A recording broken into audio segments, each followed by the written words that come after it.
Darkest Dungeon Switch. Ooh, Cookie joined the Darkest Dungeon crew. Hasn't that been out for a while? Twice. Oh no, It's you been did. out for I a see. while, but this is the first time Cookie's playing it. Well, first time I'm playing it on Switch. Are you guys both recording? No, not at all. Try me now. Are you recording now? I am. I'm recording the Fancy Ramen podcast. Today is March 11th, 2018, and this is episode 59. I'm your star host, Scott, and these are my co-hosts, Neil and Cookie. Say hello, guys. Is Cookie even recording? No, it keeps Oh. It keeps what? stopping it. Okay. Let me relaunch. I apologize for ruining your fanciness, Scott. Hey, man. I get to hijack a podcast every once in a while, but I can wait till the opportunity strikes again. Okay.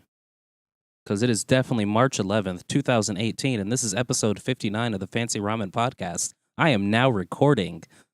I'm Cookie. He set me up. I'm Scott. And I too am also recording. Wait, what? Is that what I'm not supposed to say there? Whoops.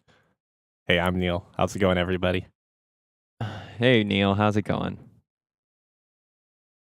Hey, Scott, how's it going? Cookie, you were just on a trip. Where were you? What were you doing? Went to Kansas City to hang out with some family. We went to a science museum at Union Station, and we ate barbecue, and then we went skydiving. Oh, wow. Really? Skydiving. Was this the first time you've gone? Yes, and I guess before everyone thinks I'm crazy and would jump out of a plane, we went indoor skydiving, which is much safer. What? Can you explain what that is? Yeah. So basically, indoor skydiving is there's a business called iFly. They've got several locations throughout the U.S. and one just happens to be in Kansas City. So we did go to the Kansas City location, and it's pretty much you're in this giant wind tunnel where they've got this what I assume is a giant fan. I don't actually get to see the fan blowing air up into the sky at over 100 miles per hour if you're heavy enough for that. And yeah, we went indoor skydiving. There's some YouTube video, well, not YouTube videos, but Facebook videos up right now of some of our flights. It was pretty amazeballs. I highly advise it. So since you're indoors, there's really no sky. Is there a different term for this? Or are they just ignoring the fact that it's more like not inverting, but I guess rotating a wind tunnel 90 degrees? It's a flight simulator. Okay, yeah. It's like extreme hovering. Not to say that it doesn't look cool, and it would be even better if they threw in like just a handful of dollar bills to float around while you did it. Man, those dollar bills would just be gone. I was being serious about the 100 mile per hour winds. Oh yeah, I'm checking out like what some videos are doing. Okay, now when you see some like more professional people do it, they know what they're doing. They get a lot of height. Wow. Yeah, it's nutty and fun. And if you ever have a chance to go to an iFly, I highly advise you pay the extra $10 to do the high flight, where the instructor will take you up To the spin top, you around. as opposed to just like hovering in the air. Mm-hmm. The extra $10 as opposed to what was the base cost? It was like 68. Yeah, $10 extra to do that seems like quite the deal. Or at that point, like if you've already sunk close to 100, you might as well get a little bit closer to 100. Pretty much. And so now that me and Lizzie have flown once, we pretty much get to fly for half price now. So instead of it being like $68 to $86 a person, it is now $68 to $86 for the both of us. So you had to pay for, I assume, like safety instruction and maybe not necessarily certification, but just like you had to qualify and probably paid for those small lessons before you started, and now you don't have to do that? Or is it just once you use their facilities, they're like, okay, you're cool. You get a discount for coming back again because we don't want it to be a one-off experience? Probably a little of both, but I don't think the next time I come in, I do have to see the video again because there was an instructional video. But yeah, so they've got like professional skydivers who were also actually practicing formations while we were doing our jumps last night. It was like really effing cool. It's like, oh man. And then whenever you see anybody like walking out of the wind tunnel, like with the 100 mile per hour winds, you know the wacky waving inflatable tube guy? Yes. Just imagine his hands, but just on a real human being, and they've got no control. So is that why you shaved your head, was to be more aerodynamic for this run? Damn, you caught me. Well, I figured you weren't jacking my steez for just any simple reason. Nope, it was all to be more aerodynamic for this wind tunnel gig.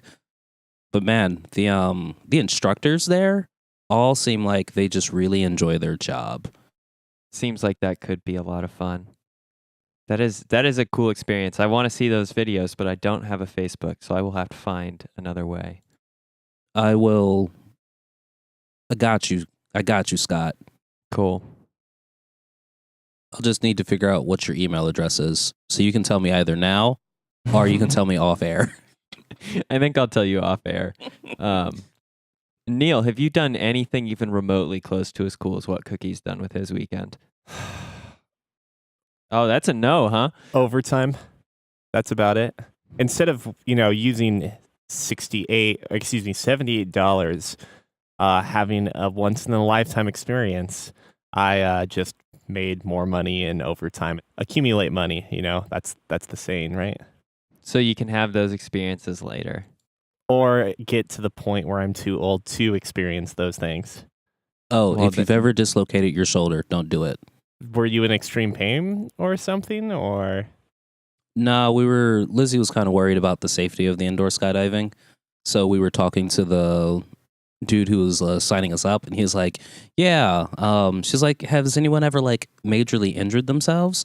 He was like, yeah, a few people have done it just because they didn't tell us that they've dislocated their shoulder because they thought they could handle it. But as soon as you get into the wind tunnel, if you've ever dislocated your shoulder, it kind of just pops it back out. So immediately. I actually have dislocated my shoulder. I believe it was my shoulder when I was like 7 or 8. I wonder if at that point that would still matter. I would ask an iFly expert, but definitely tell them because it doesn't sound like a good experience. I can slip my right shoulder out of joint, I think, from playing tennis. So I can't really put a mic up next to it, but you can literally hear the bone and muscle like shift and pop out and back into socket. But for whatever reason, it's painless. Would I be okay to fly? I would definitely still speak with an iFly instructor. I probably wouldn't do it though, because my God, I've never dislocated my shoulder. And after the flights, I was like, yeah, I could see why you don't want to have a dislocated shoulder in the past. So I wonder if that rule applies if you were going real skydiving too. Probably. I'm kind of curious as how fast you fly through, how fast the wind is going when you're skydiving. I bet it doesn't matter if you put your arms to your sides and just barrel down head first like I would. Well, so aside from not really doing anything interesting, I guess I could really quickly say I've been keeping up with the North American League Championship Series for League of Legends. And if you have any interest in esports, quote unquote, now is a good time to watch it because it seems like every game matters this upcoming week. Everyone is in contention for a playoff spot or a specific spot in the standings. And then aside from that, I've been catching up on some anime. There are some pretty good seasons going on right now, but I don't have to go into that. What have you been doing, Scott?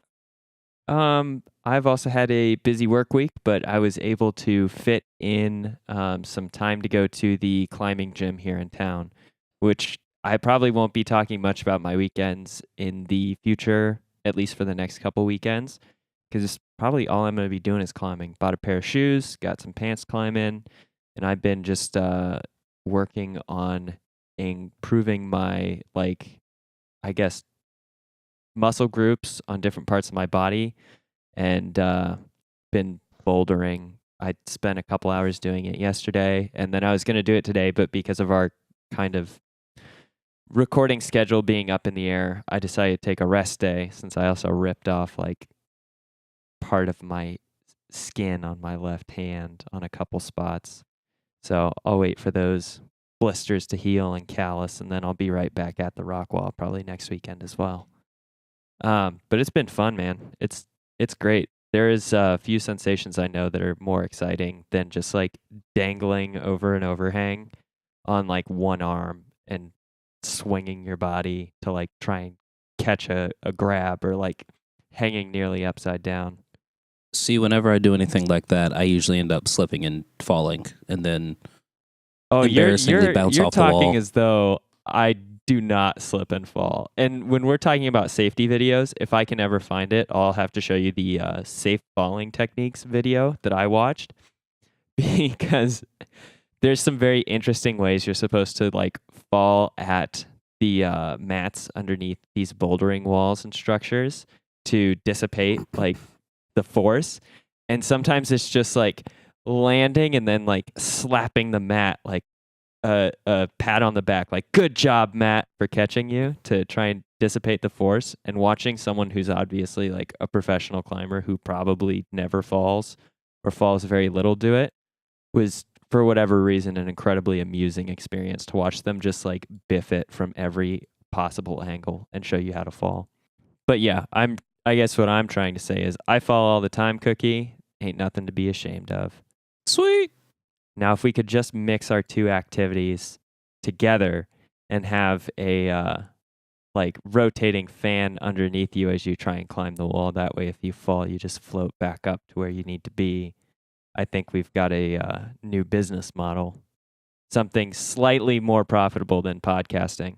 Take it to the extreme where the wind is blowing so hard upwards that you have to climb down. That would be pretty cool too. I do that. Or the alternative is even flip it the other way. So if you don't make the climb successfully, you're literally blown downwards and slammed into the ground as a punishment for not being able to climb. Or better yet, you have the wall as being blown 100 miles per hour by the wind at you, and you just get smashed. Oh man, yeah. So that's all I've been up to, really. You guys ready to talk about games? You know it? Sure. All right, shoot, let's do it. I'll go first since I don't have that much to say, but quick updates on getting more experience with Into the Breach.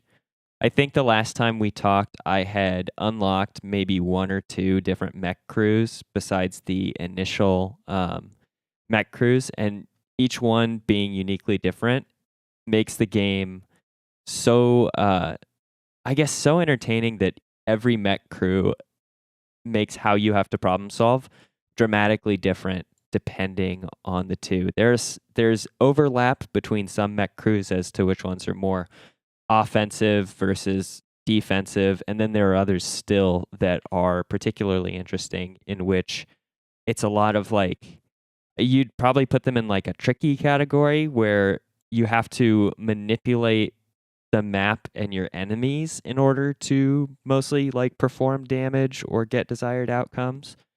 And so the diversity between each mech crew is super cool. We're talking one of them that has a mech that you can upgrade, so when you hit building structures, which you would normally damage with any other mech, you can chain lightning through it, and anything in adjacent tiles that conducts electricity will then chain the damage from that to as many targets in a row. And the achievements are also cool because they actually make you experiment like that. One of the achievements for that particular group is to chain lightning through like 5 or 6 targets in one shot. Meanwhile, with the same crew, there's one where you can like throw a boulder, which does damage, but you could also just block off an area by throwing the boulder if it doesn't hit an enemy and shatter. There's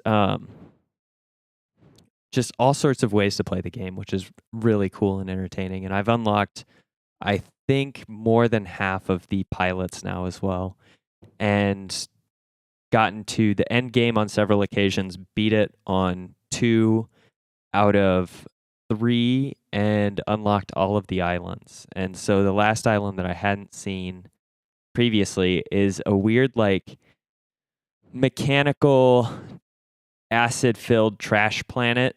So there's a lot of hazards for both the enemies and your mechs, but then there's also these like conveyor belt areas. So the map will change positions of units sitting on the conveyors every turn, which can make for some very interesting outcomes.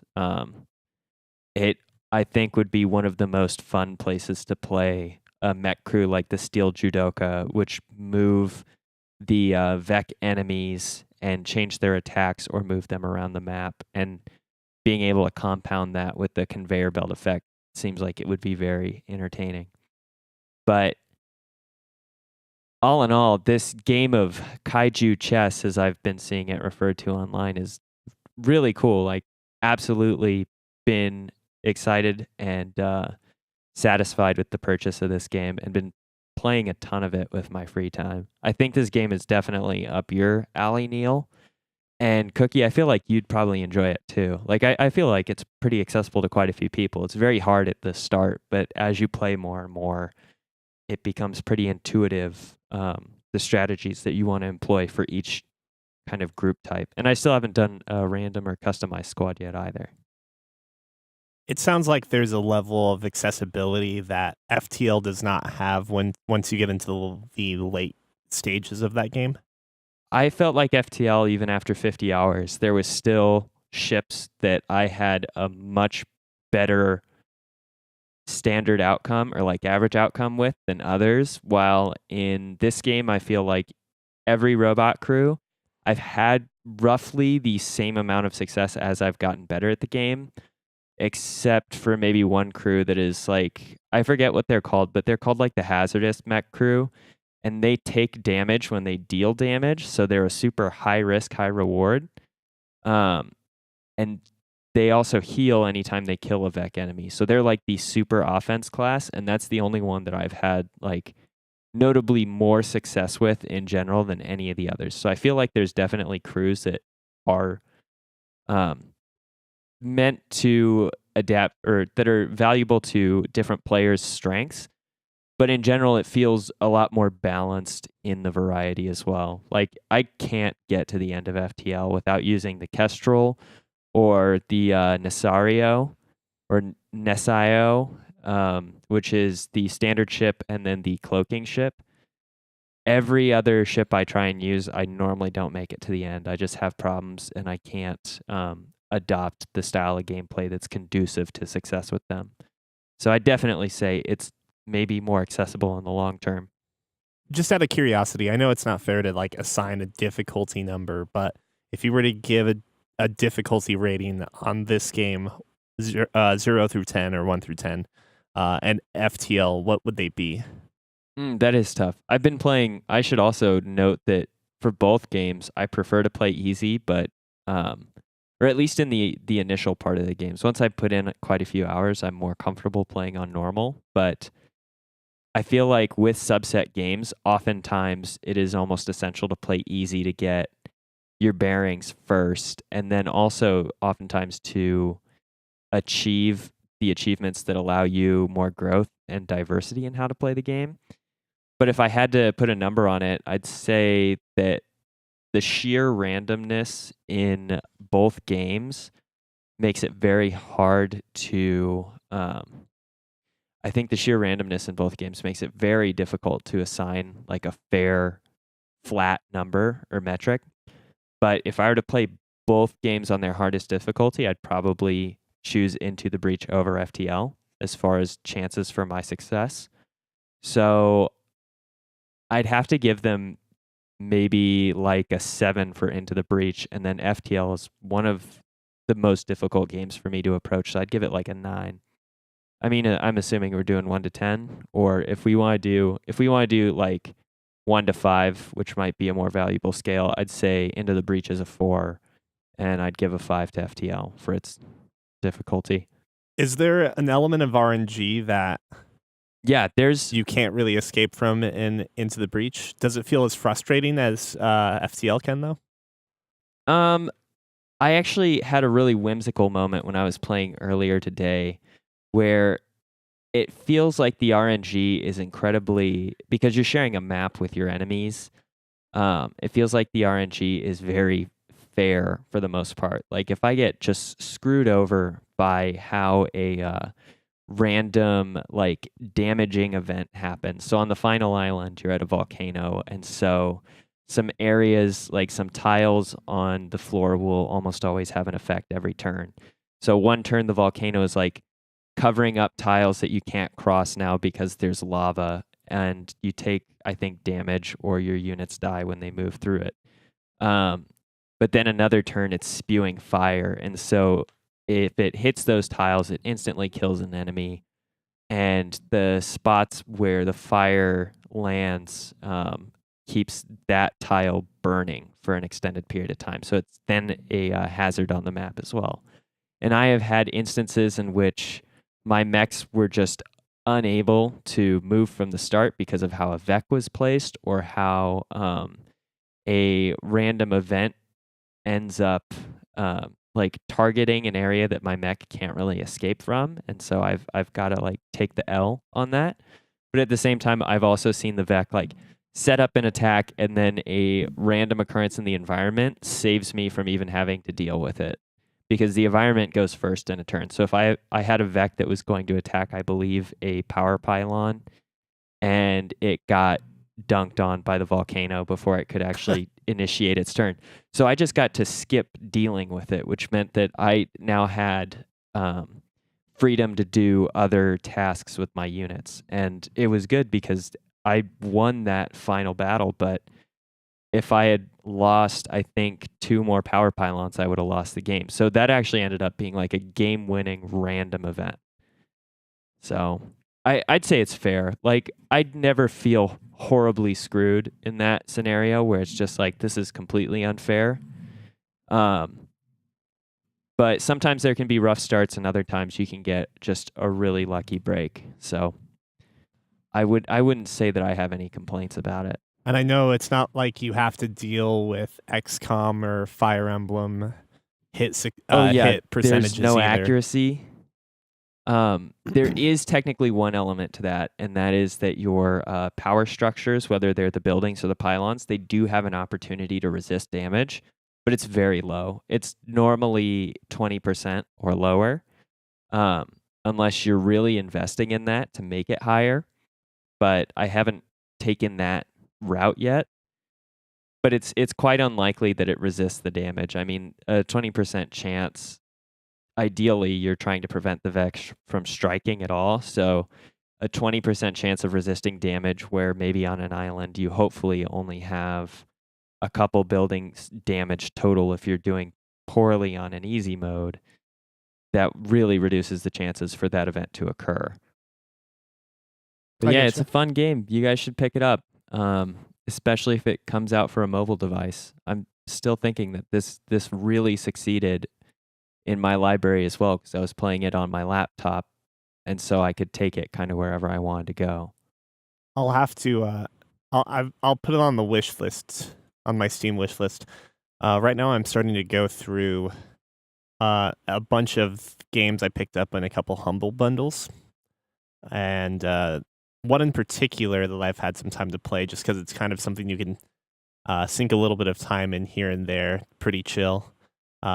Is called Turmoil, and it's basically this oil tycoon sim that is a playoff on the American oil rush, where you basically work against other AI prospectors rather, while managing like upgrades, the costs of your materials and equipment, and like your overall technique with essentially building up an oil field over a specific duration of time, trying to be as efficient as possible.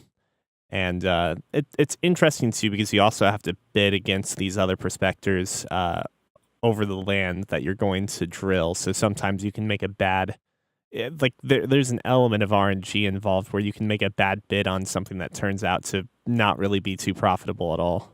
It's kind of just one of those games where like I think a lot of people tend to get drawn into these tycoon games at first by the concept, and then they just kind of like watching the numbers go up, sort of like a clicker. Interesting, pretty small and pretty carefree. The soundtrack's actually pretty nice in that sort of like not showy, not overly arranged, but just perfectly suitable for relaxing and fantasizing about having lots of money with your oil business. It's the closest probably any of us will get to being an oil tycoon. Especially in this day and age. I mean, because now renewable energy is the most popular thing in the world, right? Right? Yeah. Nothing about coal, right?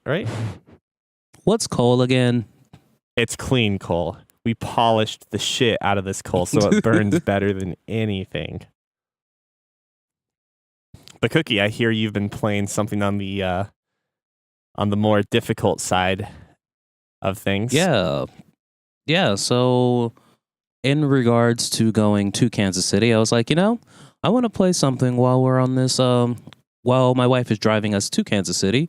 And, kind of while we're doing some downtime, because I know the kids were going to be doing one of the trampoline bounce houses.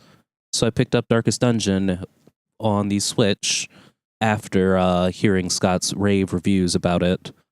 Knowing I'd already played part of Darkest Dungeon, at least on the... What was I playing that on? PlayStation 4, Neil? Yeah? Yep, that was PlayStation 4. Yeah, so after playing a little bit on the PlayStation 4, I was like, okay, I know what I'm getting into. I know how difficult this game is. Let's go. And I quickly killed Dismas.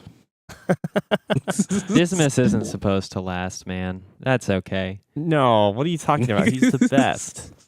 He's not though. He's just as susceptible to being bad as any other character. For some reason, like I have a strong connection for Dismas, and then oh god, what's the paladin's name at the start? Oh, he Crusader. died shortly after Dismas. Whatever his name is. He did not deal with being afraid very well. So I just had to send him. Dismas died of natural causes. I had to send the Crusader back to the Darkest Dungeon, like the last area. Wanted to see what it was like. Oh, it's fairly Dismas interesting. and Reynold. Yeah. Reynold didn't do me too well, and Dismas died before I even got to town. Oh, he died in that intro. That's happened to me once before too, actually. You murderer. But I'm actually quite enjoying the Switch version. I like some of the newer classes. I like hugging my dog, weirdly enough, as much as I don't like hugging my real dog. There's whatever the class is that actually is the hunter dude with the dog, and his like healing spell that he has, he hugs the dog, and it's like, oh. I don't know too much about those new classes yet. At some point, I'll have to play again too. Wait, you haven't played with the Houndmaster much? I have not. I haven't that's what his played name is. since any of those updates. Houndmaster's really nice if you want to have a targeted bleed. Yeah. He's interesting. Like I feel like some of the classes you're probably not familiar with are the sort of hybrid classes that satisfy one or like satisfy two roles at a slightly lesser magnitude. So like he can heal himself, so you can have him somewhat tank. Or he also has an ability I think that can increase his defensibility or another person's with his guard dog. Or that may just be that he defends them. So he can sort of tank, but he can also be like a targeted damage dealer with his bleed. And you use dog treats to like improve your dog's attack or your hound's attack on its next action, which is very interesting. So like you can commit a harder hit twice in any dungeon because you get 2 dog treats. Yeah. It's super nice, and just as difficult as I remember, and yeah, I'm enjoying it so far. I'm gonna actually keep playing it probably on like breaks at work now that I've got it in a more portable fashion. And Scott, Into the Breach, as soon as they announce it for Switch, then I'll get it. But until then, I'll pass. I think that's a smart choice. I don't know if that's going to happen. Would you get it for your iPad? As long as it didn't require like online, but by the time it comes out for the iPad, my iPad will probably be so obsolete that it wouldn't even matter. Because I only have the Air 2, I believe. So, it's getting up there in years, iPad years at least. The best way to avoid an iPad wrecking is to buy a new iPad. Oh, that's exactly what Apple wants you to do. That's why I suggested it. I've got an iPad Mini 4, I think it is, or maybe it's a Mini 2, and it still actually plays mobile games perfectly fine. I have an iPhone 4 stashed somewhere around here that has a bunch of music downloaded on it. That's my fanciest Apple device. So it's just an iPod at this point? Yeah, man. But I don't know. It's still sleek and square. It would make a somewhat effective hammer. Okay. Yeah. Darkest Dungeon on the Switch. Scott likes it. That's what I matters. think it's okay. Yeah. Well, guys, are you ready to talk about some news? Oh, yeah. There's tons of gaming news. Nintendo Direct has been happening, which I know that you have that lower on the docket, Neil, so I won't Way to usurp break the order the fourth here. wall. Well, I just wanted to get this out of the way very quickly as a follow-up to last week's news. Trump, indeed, President of the United States, Donald Trump, did meet with the heads of the ESA, ESRB, and Take-Two Interactive. And the reporting I've been able to find basically states that the ESA had firmly embraced the stance that there is no connection between violent video games and mass shootings. And in support of those claims, Patrick Markey, a researcher and professor at Villanova, had made the same case in past publications and research, basically stating that roughly 80% of mass shooters had no interest in violent video games. Wait, there seemed to have been something that was unbelievable about this news article. Donald Trump's president? Still? Oh, ouch. Ooh.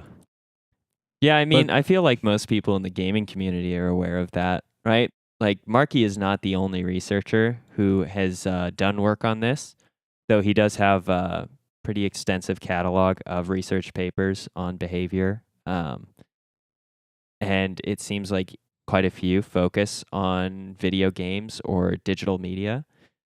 Yeah, that's one of his fields of expertise. Absolutely, yeah. He does that, and then I think another field that he was working on was on like self-image, and so he also had something to do with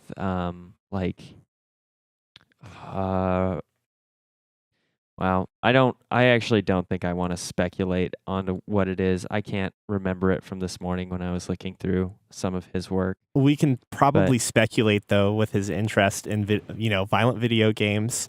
What was it? Body image for women, I think, was another one. He's probably played a lot of Persona. League of Legends. Oh. Yeah, maybe League of Legends. I figure he saw the broken backs that all these poor women have in the splash art of that game, and he decided to see what real women think about that. How many real women are breaking their own backs to look like League of Legends characters? Exactly. But I don't know if there's anything else we need to comment or say about that. Hopefully this just becomes another footnote in the long-going saga that is video game censorship and other bullcrap like that. Yeah. Nah. $10 says Trump's going to double down. Well, it's just ridiculous because one of the things he had said was basically we needed a rating or like a board or a rating system in place for violent video game or for video games and movies, and it's like hold on, that they exist. We have that. Yeah. I was about to say yes, that already is a thing. You know, Trump, when you see the trailer and they show the big R, Or when you watching he thinks a TV it's a show. Republican game at that point. And then T, he's like, totalitarian? Oh wow, these guys really know what they're doing. He love it. sees PG-13 and just thinks Peggy 12, the video game company, Peggy 12. Nothing. Okay, anyway. Moving on. Isn't the PEGI system also the rating Peggy system? is also a rating system. Yeah. Oh yeah, I guess that would make sense. Well, yeah. So as Scott mentioned previously, in the most recent Nintendo Direct, we got quite a bit of fantastic news. I love that my Slack had a message from Neil saying that we are going to talk about the most important Nintendo Direct news, the real biggest news in all caps, which isn't Smash. So I can only imagine, I'm not going to let you finish because I told you I'd guess. I can only Crash imagine Bandicoot. is that, and no, it's not Crash Bandicoot. It's that Chain Chomp is going to be a player in Mario Tennis Aces, which That's is actually really amazing. exciting. Yeah, I mean, That's that is good, but the Dark Souls amiibo is already better than that, and that's not even the most exciting thing. wait, I didn't even hear about the Dark Souls amiibo. Am I yeah. even doing my job? Solaire No. of Astora is going to be an amiibo. and he gets you the ability to praise the sun while playing Dark Souls on the Switch. That is so amazing. Just imagine bringing that into Breath of the Wild. I bet Link will praise the sun too. Probably not, but Oh my god, if they do that, yes, that will bring me right back into Breath of the Wild. I've never wanted to own an amiibo until this moment. it's pretty good. Looks pretty damn good. Okay. I mean, who knows if like the promo they showed during the teaser was actually an accurate representation of what it would look like, but the biggest news, of course, is that WarioWare is coming back. It's making its triumphant return as WarioWare Gold, and it'll be out in August. It's going to have many, many more mini games compared to that of previous WarioWares. And oh, by the way, it's WarioWare. Do you guys find those See- games fun? Now, I like WarioWare games, but I kind of ran into an issue with this newest WarioWare. You want to know what the issue was, Neil? What's that? Not It's having not on enough? Switch. Oh, It's not on Switch. yeah. That's So it's that's dead true. to me. They've just set that game up to fail at that point.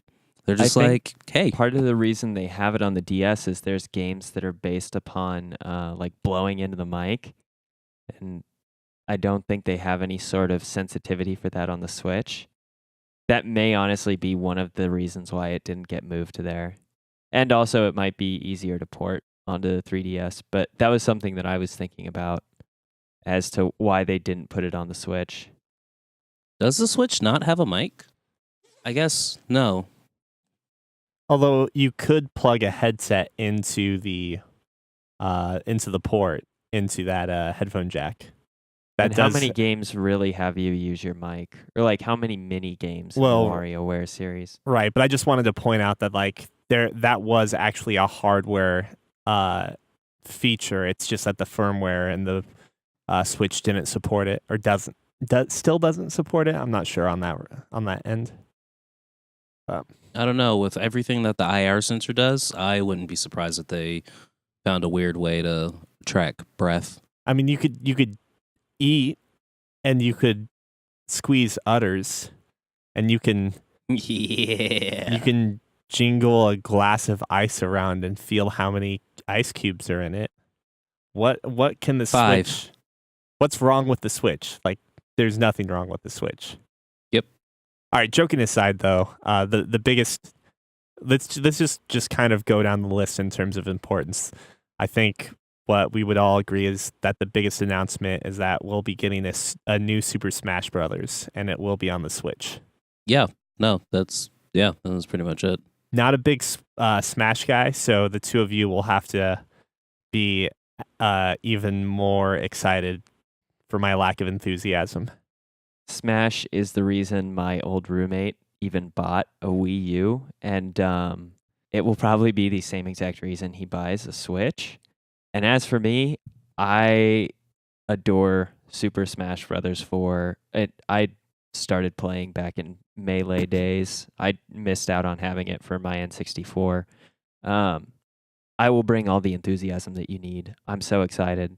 And if you've seen some people's speculative videos about, who is joining the fray, there's some pretty cool characters that might be jumping into the mix. I was watching Dunking's video, and you can see Knack in the back corner. You definitely have. Oh man, who else did he mention? His video is very funny. It was good, but I'm really thrilled to see the roster. And if they release it in the same way they did for Smash 4, that should be super cool as well. I enjoyed the hype of getting to see each character's release video on YouTube as the date for release got closer and closer. And here, Neil, I thought you were going to be super excited about Traffic Strikes Again, No More Heroes, aka Shinigami Tensei. Oh yeah, I was thinking about you on that one too, Neil. Yeah, I mean, it's a cool series. The footage that we saw made me really wonder, like, I don't know, I'm very curious about that game because it looks completely different from the other two No More Hero games. Like, it seems way more like a straight up, like, hack and slash. Yeah. But that was only one of the games, Neil. Well, yes, but like I'm assuming there's going to be one proper game within the midst of like a bunch of mini games. Excuse me. That's different ways to hack and slash. That kind of seems like that guy's Suda 51 sort of MO when it comes to games. So the other question while we're on Nintendo Direct is I've never played Okami. I've heard it referenced as sort of like a Zelda game, just in the basic like puzzle and boss fight structure, and I'm interested. Have either of you played it, and how much should I consider looking into picking this up?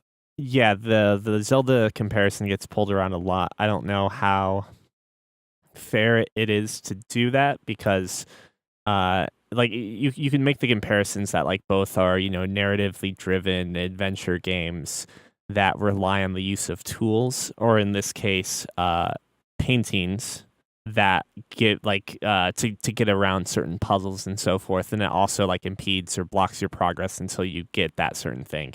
And there's a lot to explore that outside of the world, like we'll say Korok seeds, but within Okami.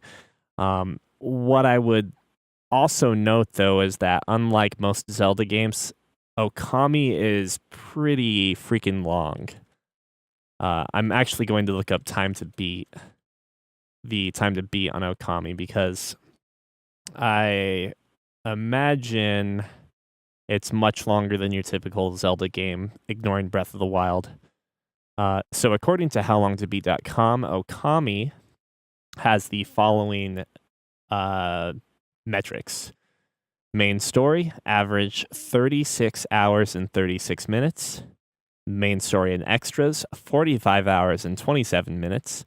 Completionists, 56 hours and 24 minutes. And averaging all play styles together, 44 hours and 15 minutes. But it's a beautiful game. It is definitely very stylish, and it has a great soundtrack. Okay, I'll have to think about that. Oh, you know what? By the way, I don't want to gloss over this. Chain Chomp being on Mario Tennis Aces is super cool, but that game in general has me so excited for Mario Tennis. Did you see some of the features that they're going to have in it? Yeah. As far as gameplay? It seems like they definitely are not just rehashing Mario Tennis. Like they brought the whole racket breaking mechanic, which will hopefully solve the problem that the original Mario Tennis game had, and that your not volleys, your rallies can go on for an extremely long time. Yeah, if you have two skilled players, yeah, it can take a lot. Also, it's so cool to see that they are actually going to be utilizing the Wiimote, not the Wiimote. I'm sorry, the Joy-Con, for actually being able to replicate tennis swings. Like you have your slice, you have your topspin, you have a backhand. However, sadly for the it looks like the motion controls for the serve, it is just you're holding the mote up and then swinging it forward. So it's not technically a full motion serve, but otherwise, I was really excited to see that too. I know that they mentioned it for more casual gameplay, but that would be something that I'd love to do, is to like have that kinesthetic movement while I'm playing Mario Tennis. This could be a game I put a ton of hours into, and I was super excited to see that it wasn't going to be a rehash. I would And if love. they have online if It's they have online capability, Cookie, you need to get in on this with me. Oh no, I'm already down for 2 copies of this game. Yeah. Yeah, it's fine. Sorry, go ahead, Neil. Nah, it's fine. Okay. Wow, you discouraged Neil so bad that he just said never mind. I'm so sorry. What else? Oh, yeah. Actually, I don't know how deep we want to go into the rest of the direct news, but I did think it was pretty cool to see a Splatoon 2 story DLC coming out. I don't know if you get. Well, yeah, Cookie, you played all of the first person, or excuse me, the campaign or story mode of Splatoon, right? I did not finish it. I'm on like the I have last also world. not finished. Last world's close, but other things came out. Got bored. Well, what else? What else did we see during Nintendo Direct? The fractured butthole. Yeah, I mean, I would have been surprised if you had told me it would be out on Switch a year ago, but now at this point, I'm not that surprised. I'm just surprised because it's such a mature game. That's the part that surprises me, not the hey, Ubisoft is actually still going ham with the Switch. It's the fact that Nintendo's like, yeah, fuck it, in those words, quite literally. Yeah, but we're also in the timeline where Doom came out on Switch. Oh shit, I forgot about that game. That's sort of where I'm at with it too. It's like I was surprised when Doom came out. I'm not as surprised anymore when we see more mature games. It really does seem that like Nintendo has embraced the identity that, we can release any game on the Switch. Yay, so it made all of us naysayers back in the day when they were like, oh yeah, third party, we're going to have third party people. We all just expected, 2 third-party games, and the rest were just going to be when Nintendo releasing the next game. Now it's just like, yeah, lots of games. Undertale's also coming to Switch. I thought we already knew that. Did we not know that? We knew it was coming to PlayStation 4 last E3. Ah, okay, that's what it was. So, yeah, now Undertale's basically on every single console. Well, we've almost finished this list, so we might as well just say it. Kirby All-Stars looks interesting, and more information for Octopath Traveler? Oh shit, you were right. That Kirby game actually looks pretty spectacular. That sort of I forgot all about that. So I'm sorry. I'm gonna try and pick up the demo and play it sometime here soon. Wait, there's a demo? Yeah, there's a demo available for free on the Nintendo eShop right now. Well, then podcast over. I'm just gonna go ahead and download that demo. Captain Toad, he's a treasure tracker again, but he's moving. And for those who didn't watch the playthrough of Little Nightmares for Fancy Ramen, you can now experience the playthrough of Little Nightmares on the Switch. I guess on May 18th, and Hyrule Warriors. And to touch on the Octopath Traveler news, that was announced it would be arriving July 13th. We got some more details on it, but I don't think we necessarily need to go that far into it. So actually, I do have a question for both of you. Now that you've played through the demo, are you still interested in getting the game? I might not get it on release, but we'll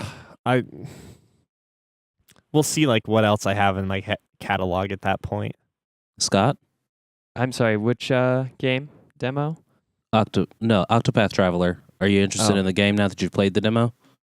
Oh man, I will still probably have to check out some stuff about it and reviews when it releases, just because it was such a painful gaming experience. But the fact that they've added a lot of improvements to the gameplay, like skippable cutscenes, is at least keeping me interested, whereas if they wouldn't have done that, I probably would have said outright no. So I'll keep my finger on the pulse, but no promises yet. Nice. I didn't realize they introduced skippable cutscenes. So I guess I'm going to be in the same camp as you guys. Otherwise, if I think couldn't that skip was- cutscenes. We had an episode a little while back about Square Enix addressing some concerns, and I'm pretty sure skippable cutscenes was one of them, as well as like improved movement speed and some other like just ease of play introductions. What else did they do? They also had some graphical changes that they worked on as well. I don't remember all of them off the top of my head, but they were all pretty like substantial or beneficial fixes. So Okay, that's good. it could be enough to retain my interest in the game. I haven't played.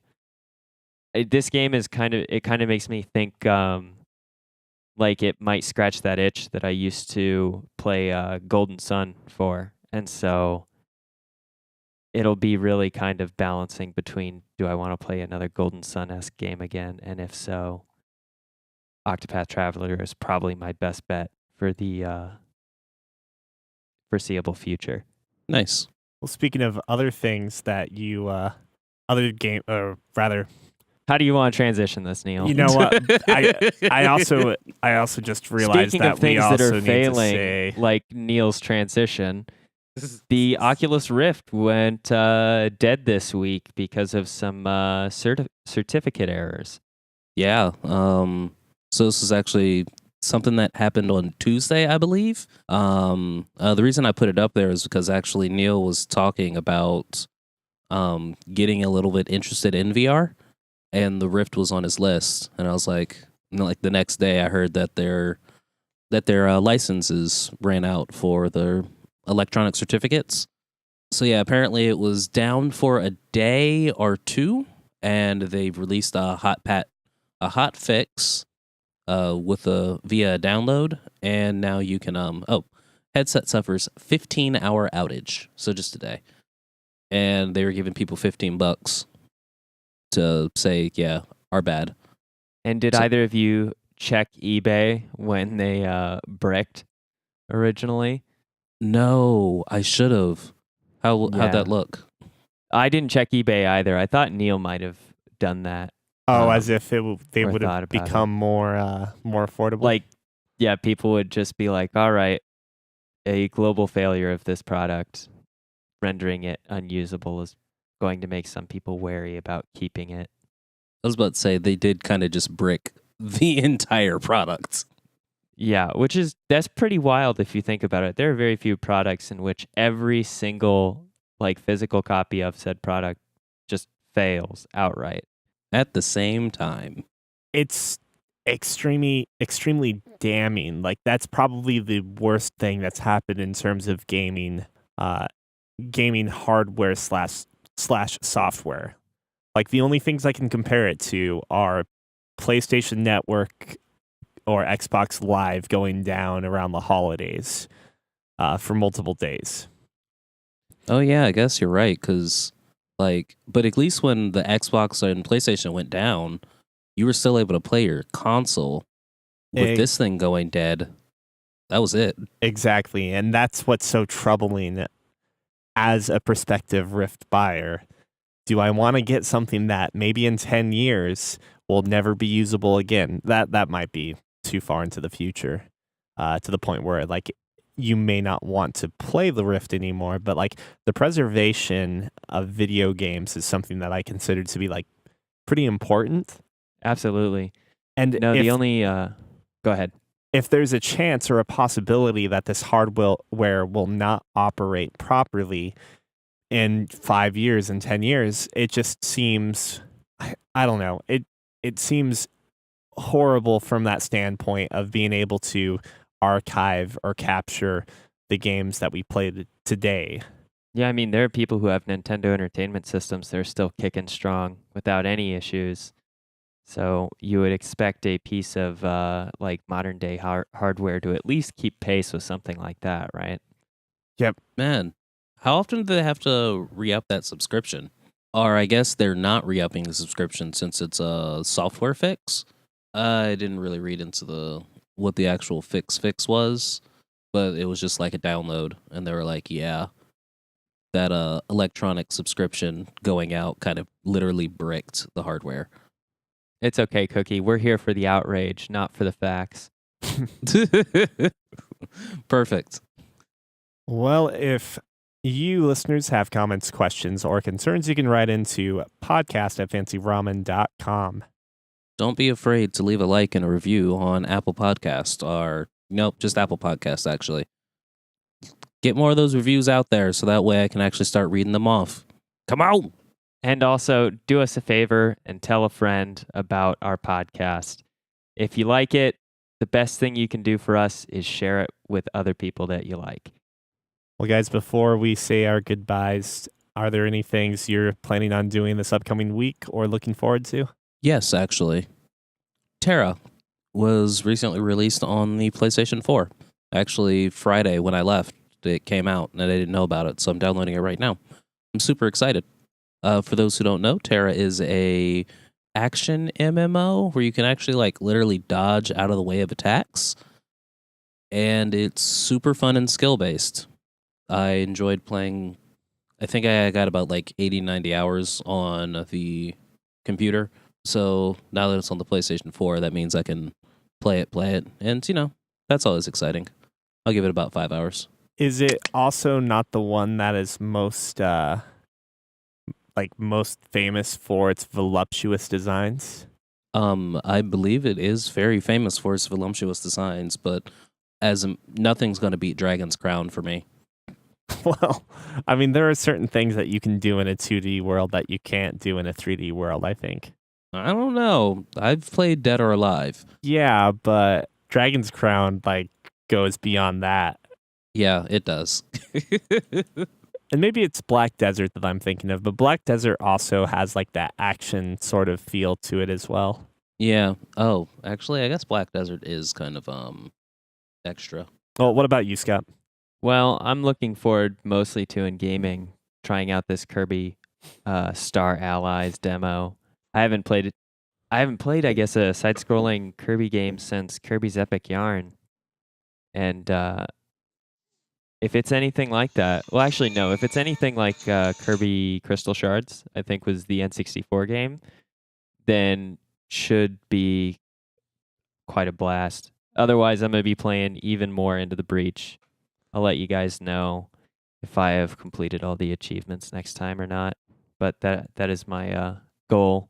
The list of playable characters in the new Kirby game is maybe the most exciting thing so far for me. I'll have to try and get around to that demo as well, but we'll see if that happens with the amount of work in some of the new games I'm playing. Yeah, is the weather getting nicer for you guys out there? It's starting to get a little warmer in it's the average It's rate 280. of weather seems to be raising, but we still have those random days where it's suddenly 20 degrees and the streets are freezing. Yeah, we're going through this thaw-freeze cycle that's going to keep happening. But for those thaw segments, I think I'm going to get out and do some hiking too. So hopefully you see some good weather and we do too. So that wraps up episode 59 of Fancy Ramen. I'm Neil. I'm Cookie. And I'm Scott. Thanks for listening. And we'll see you next week.